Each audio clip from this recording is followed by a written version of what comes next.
What up, guys? So I just wanted to make a quick video. A lot of people go through the silent suffer called irritable bowel syndrome. And I know that a lot of people might not want to talk about it. It might seem nasty or they're ashamed to talk about it. But this silent suffer will eat you alive when I tell you. People who have it, you don't know they have it because of the intensity of it and how it makes them feel. So it's called a silent sufferer. Let me tell you, I don't know, this might help somebody out. I don't know who this for, but let me tell you, I've been suffering with irritable bowel alternating with diarrhea and constipation since 2009. So let me tell you a story real quick. um okay, let me cut that off. Let me tell you a story real quick. I'm gonna try to make it short and simple, so for the people who have short attention spans, that they can actually hear it and get it, because it's a lot. Okay, so a long time ago, I was working as a nurse at the hospital, and I went to McDonald's. It was late at night. I think it was probably like 1 o'clock in the morning, and I was working at the hospital. I was hungry. I went through the McDonald's drive-thru, and this is when they had the Angus burger meal. It had just came out. So I ordered me an Angus burger meal, and the lady seemed like she was under distress. She was in there by herself. So she gave me the burger and the meal, and I'm eating. I immediately took a bite out the burger. I'm like, because I'm hungry. So when I tell you, the burger tastes so nasty, it didn't have no seasoning on it, and it tastes mushy. So I was like, what the hell is wrong with this burger? So I put it down, I ate my fries. Got home, and I looked at the burger. I was like, I am not eating this. Hell no. I just took a good sized bite of this burger, and I just put it in the bag and left it, right? So I get up in the morning, I'm sick as a dog. I'm throwing up and pooping on myself all at the same damn time.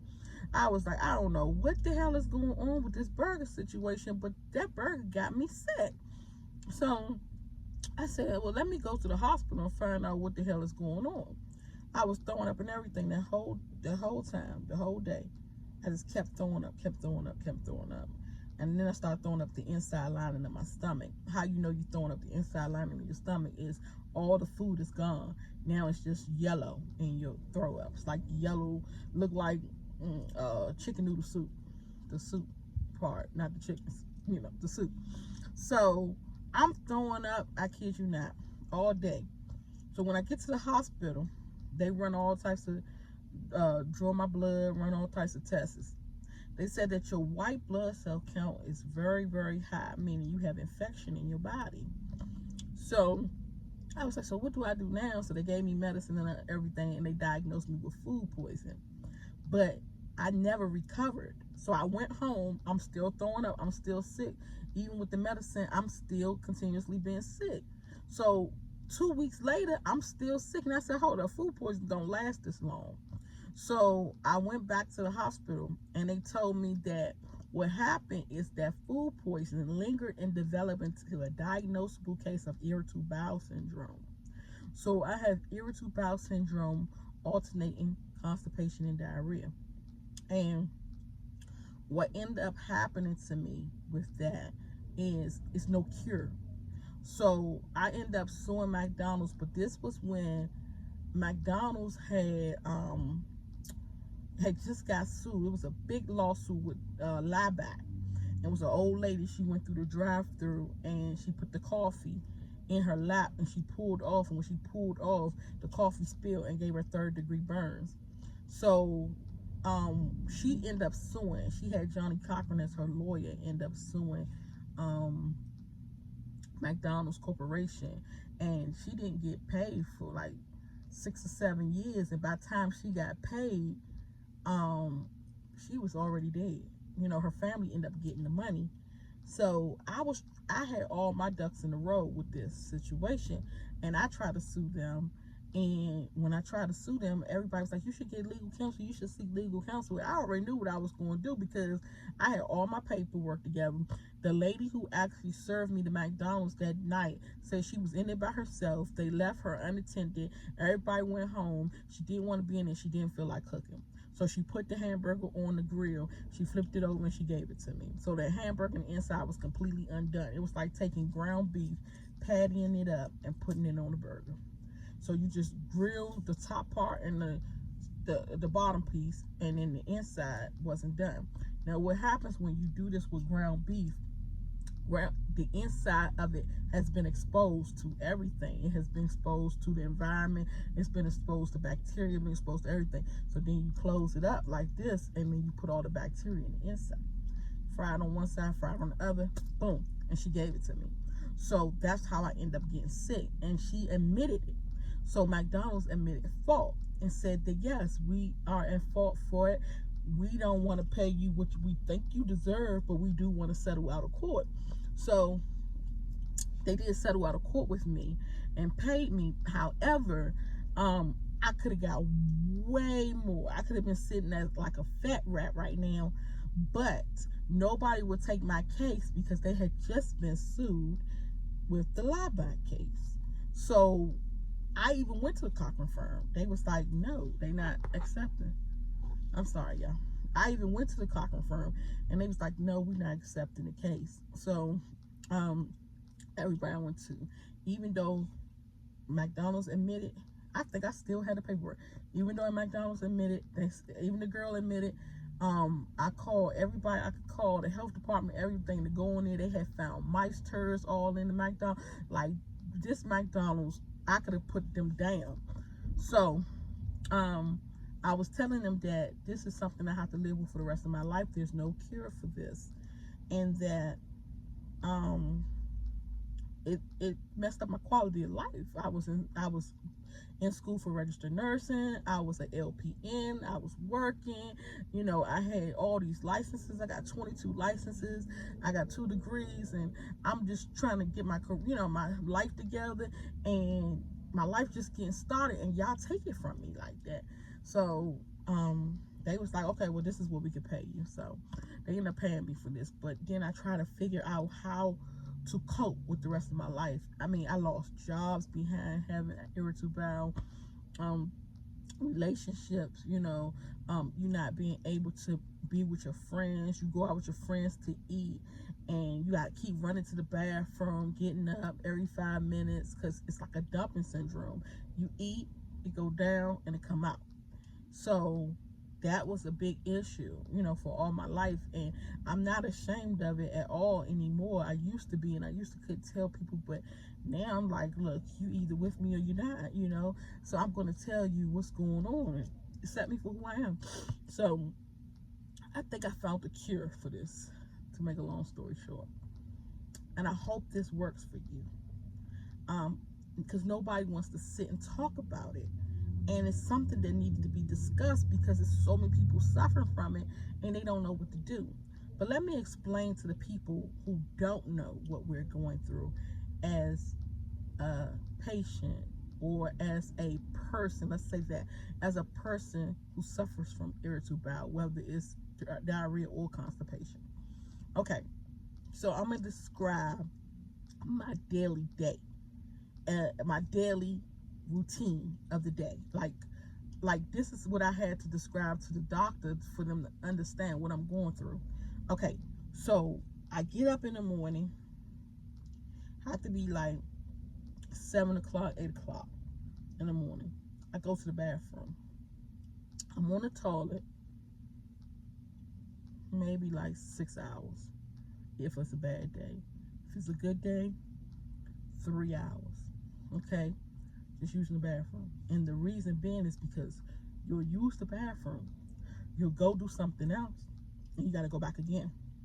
So instead of you going back and forth, back and forth, back and forth, you just sit there and just keep going, keep going, keep going. It's like a never-ending story. So then after that, go get something to eat. Because you ate, it's a dumping syndrome, so you got to go again.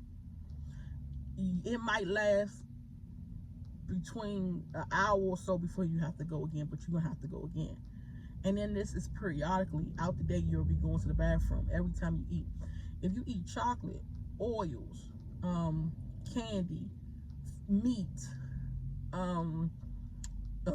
tea, butter, all these are triggers to make you use the bathroom. If you don't eat, that's a trigger to make you use the bathroom, which is weird. Then it will be like, okay, so after you done use the bathroom periodically throughout the day, oh, another thing that will make you use the bathroom is traveling. Like you in the car, you on the airplane, motion, because like motion sickness. So then you have to go to the bathroom again. The more you eat, you have to go to the bathroom. Eating stuff like goats, oxtails, greasy meat like turkey wings, and you know, those types of meats will make you go straight to the bathroom. Now let's say that I didn't eat all day and it's after 1, 2 o'clock in the afternoon. That'll make me go to the bathroom. But this time it's gonna be 10 times worse. So your body say, oh, you wanna play me? You didn't wanna eat? I'm about to show you what the fuck you got now. And you go to the bathroom, and I mean throwing up, perspiring, cramping, feel like contractions, feel like you having a baby. Like if you ever had a baby and you had a natural labor and you really felt those contractions, those are the contractions you feel while you're on the toilet. And you throwing up at the same time. And this could last for about 30 minutes to an hour. So after you done threw up and you poop, you want to lay down on the floor, on the cold floor, because the cold floor gives you some side of relief. So you lay down on the cold floor, or you go lay down and you're okay for the rest of the day, and then you can gradually eat something else again. Now, when you first get irritable bowel, a lot of people get irritable bowel from getting their gallbladder removed. Like if they had a problem with gallstones, so they get the gallbladder removed, and then that triggers an irritable bowel. And then you will have some people who just wasn't eating healthy and eventually just developed the irritable bowel.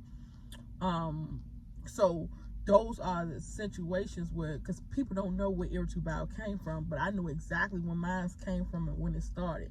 Another thing that will give you irritable bowel too is seafood, eating clams. Open the shell of the clam and just eat the raw seafood. That'll give you irritable bowel too.